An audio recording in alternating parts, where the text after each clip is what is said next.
melayang ke sana, kau ku bawa dirimu yang selalu sayang. Bersama berdua kita bahagia.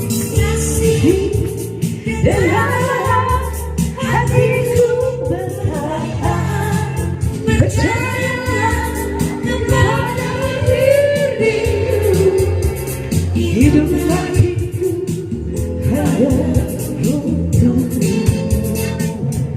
Diri yang selalu ku sayang, bersama berdua kita bahagia.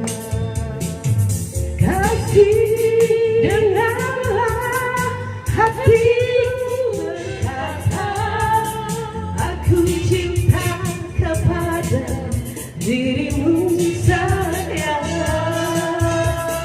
Kasih, percayalah kepada diriku, hidup matiku hanya untukmu.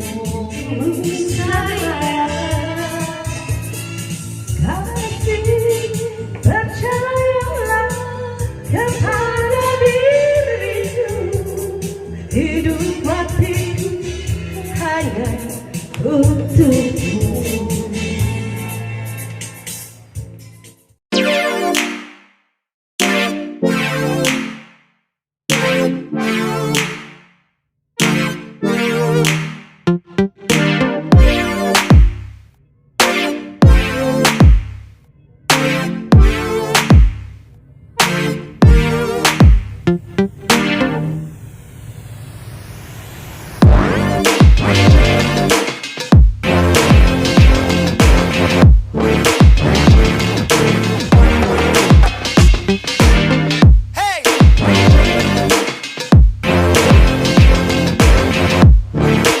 Selamat siang. Salam sejahtera. Salam. Salve Bapak Ibu Saudaraku yang terkasih dalam Kristus. Sampai hari ini oleh karena kebaikan Tuhan. Halo Mbak Wiwin. Oke. Mari. Mari kita bersukaria, karena ini hari bahagia. Kita berkumpul jadi satu. Mari kita bersukaria, tepuk tangan wajah berseri. Dalam nama Bapa dan Putra dan Roh Kudus. Amin. Pagi hari ini berkat kemurahan-Mu, kami Kau kumpulkan di tempat ini. Kangenan dari kami semua, Kiat 6 yang mewakili dan Kiat 7 yang bisa hadir, dapat berjalan lancar, dan semoga segala apa yang kami lakukan, Ku siapkan hatiku Tuhan, untuk dengar firman-Mu saat ini. Ku sujud menyembah-Mu Tuhan, firman-Mu Tuhan tiada berubah. Inilah Injil Tuhan Yesus Kristus menurut Santo Markus. Lewi pemungut cukai mengikuti Yesus. Sesudah itu Yesus pergi ke pantai danau dan seluruh orang banyak datang kepada Kristus. Sahabat Ket 6, sahabat Ket 7 yang dikasih Tuhan, bukan suatu kebetulan ya. Pada hari ini kita mengadakan acara temu kangen dengan tema juga kita bersukacita, dan juga kita ikut merayakan Natal dan Tahun Baru yang kemarin kita sudah tidak apa-apa toh kita mengucapkan walaupun lewat, karena Natal juga kita berkumpul bersama keluarga ya. Injil hari ini intinya juga kita ikut camp, sudah pernah mengikuti camp, dan di firman-Nya ini ternyata kita juga diingatkan kembali pelajaran kita menjadi camp, ikut camp di mana kita menjadi murid-murid Kristus. Tokoh itu sendiri di dalam firman-Nya. Dan kedua, bagaimana di dalam firman itu kita bisa mendapatkan sesuatu. Dan yang ketiga, di akhir firman itu bagaimana penyelesaiannya. Orang Lewi di zaman Yahudi dulu adalah seorang-orang yang berdosa bagi orang Yahudi. Kita sebenarnya juga umat berdosa juga, tetapi kita selalu diperbaiki dengan kita mengakui pengakuan dosa untuk diperbarui lagi supaya kita hidup menjadi baik lagi, lebih baik. Yesus tahu bahwa orang Lewi itu dikategorikan orang berdosa, sama dengan kita mungkin ya Bapak Ibu. Jadi Yesus mengetahui bahwa seorang Lewi itu berdosa, maka dia memanggil, ayo ikut aku. Konteks kok Yesus ikut makan bersama orang berdosa dan malah tinggal bersama-sama mereka orang berdosa, orang pemungut cukai. Dan Bapak Ibu tahu bahwa zaman dahulu di Yahudi adalah pemungut cukai itu dianggap seorang berdosa. Kenapa? Ya itu menarik pajak. Maka sama juga dengan kita sudah mengikuti camp, kita pun harus bisa, tugas kita apa? Tentu mewartakan kabar sukacita, kabar kerajaan Allah. Nah, berbuah bukan dari diri kita sendiri, tetapi berbuah bagi orang lain, terutama bagi keluarga ya. Keluarga di dalam rumah itu kita sendiri bisa menjadi terang dan kasih. Kita keluar dari zona nyaman itu menjadi terang, mewartakan kerajaan, memberikan mendapat pelajaran di camp evangelisasi. Kita tidak stuck aja di dalam zona nyaman, tetapi kita juga harus bisa berbuat di luar. Nah, masa pandemi ini 2 tahun kita hampir kita lalui, tapi puji Tuhan kita masih diberi kesehatan, kita masih bisa melayani. Ternyata buah-buahnya tentu juga masih banyak ada.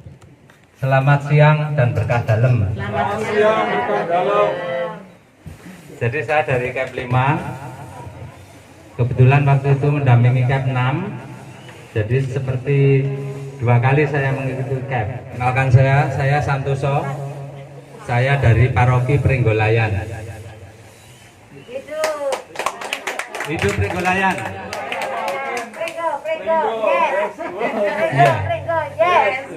Kebetulan hampir sebagian sini dari Pringgo. Burina, Budia. Setelah saya mengikuti camp, saya terinspirasi untuk mengajak orang-orang membaca kitab suci. Jadi saya mendirikan lewat online itu KLN, itu seperti membaca dan melapor. Dari situ beberapa kegiatan kita adakan, seresehan ataupun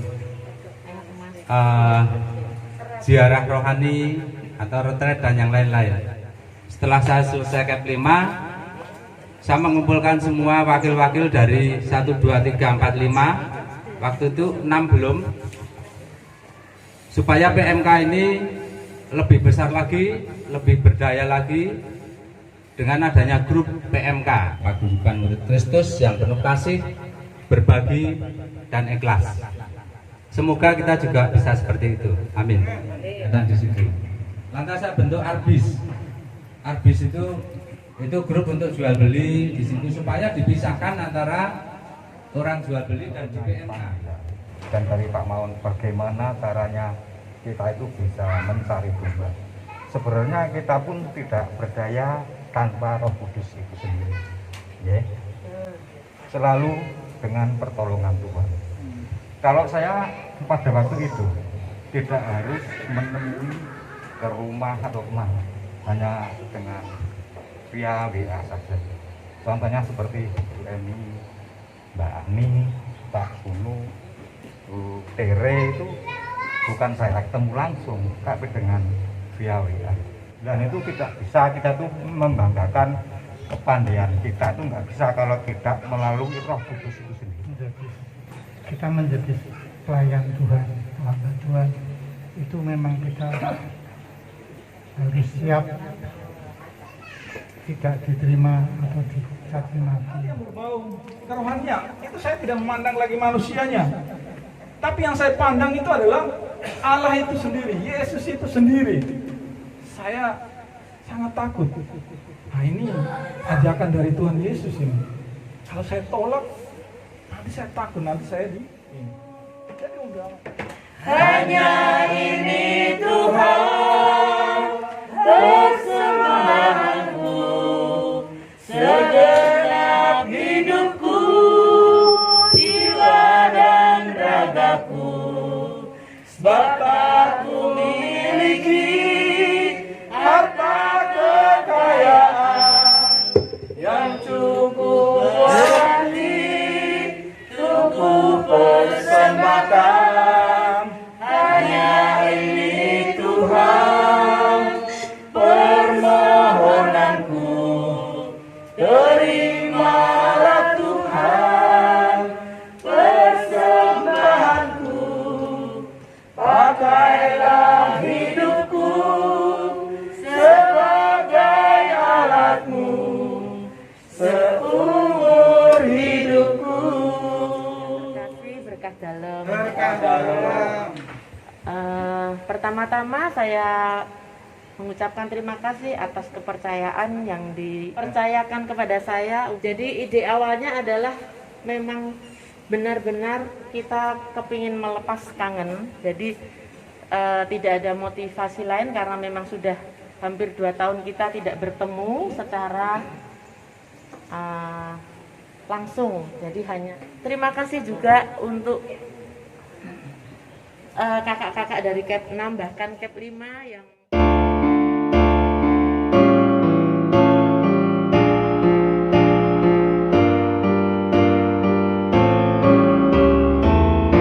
gembira dan bangga sekali kita hari ini dikumpulkan oleh Allah sendiri di tempat ini dalam keadaan sehat, suasana yang akrab, penuh kekeluargaan, penuh semangat. Amin.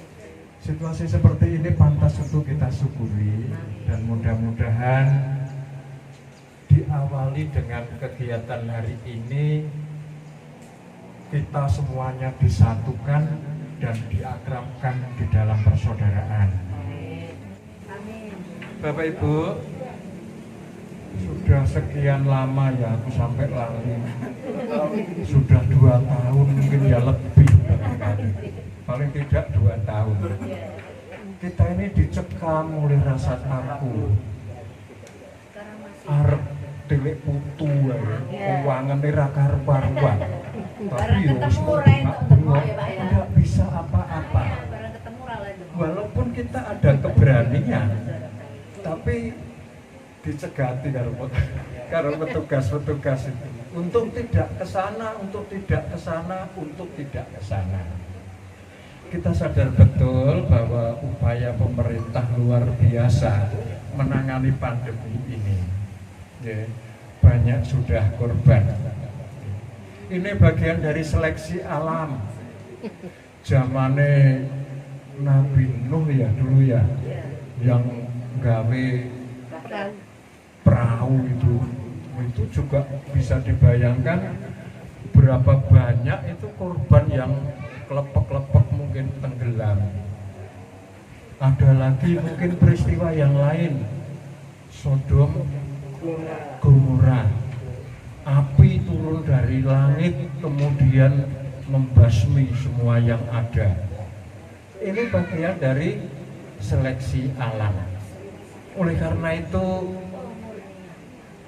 kita pantas bersyukur ya, kita sampai dengan saat ini paling tidak lolos dari itu semuanya, dari itu semuanya. Jarang loh yang ngucapke matur nuwun kali Gusti Allah. Sepertinya seleksi alam ini berjalan begitu saja. Tapi kalau seperti kita semuanya, apalagi pedotan dari KEP, sudah barang tentu ini anugerah yang luar biasa kepada kita semuanya. Nah, oleh karena itu sekali lagi mari kita bersyukur ya, Utus kau